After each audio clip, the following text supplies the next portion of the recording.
தலைவனின் பிரிவை உணர்த்திய பறவைக்கு தலைவி கிளி இப்படி பதில் கூறியது.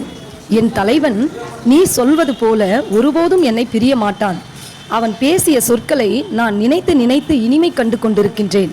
அவன் ஒருபோதும் என்னை பிரிய மாட்டான் என்று அந்த பறவைக்கு பதில் கூறியது தலைவி கிளியானது.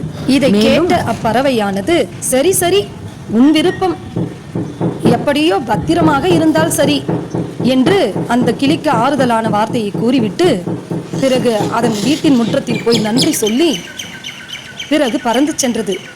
இது எப்படி நற்றிணை பாடலோடு பொருந்துகிறது என்பதை காணொளி முழுவதும் பாருங்கள், உங்களுக்கு கட்டாயம் புரியும்.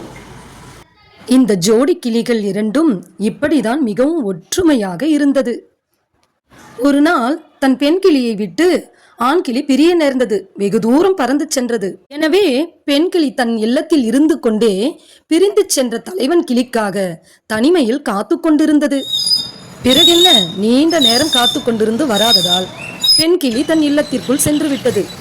உடனே அங்கிருந்த தோழி பறவை இனங்களோ, தலைவன் தான் உம்மை விட்டு பிரிந்து சென்று விட்டானே, வெளியில் வா, என் வீட்டை விட்டு எங்களோடு சேர்ந்து விளையாடுவாய் என்று அழைப்பு விடுத்தன.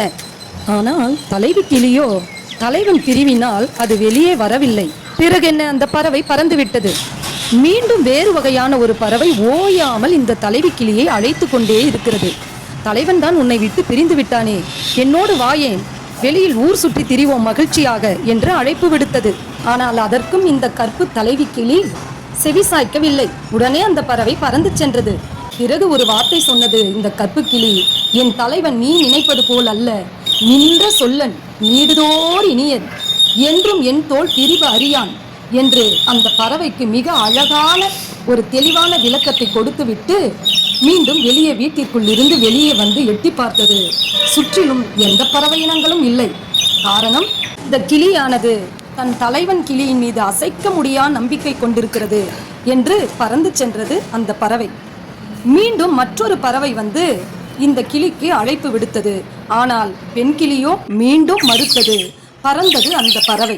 பிறகு அந்த பெண் கிளி என்ன நினைத்ததோ தெரியவில்லை, தன் வீட்டு முற்றத்தில் அமர்ந்து கொண்டு, அப்பப்பா, தலைவன் கிளி நம்மோடு இல்லை என்றால் நம்மால் சுதந்திரமாக வாழ முடியாது போல.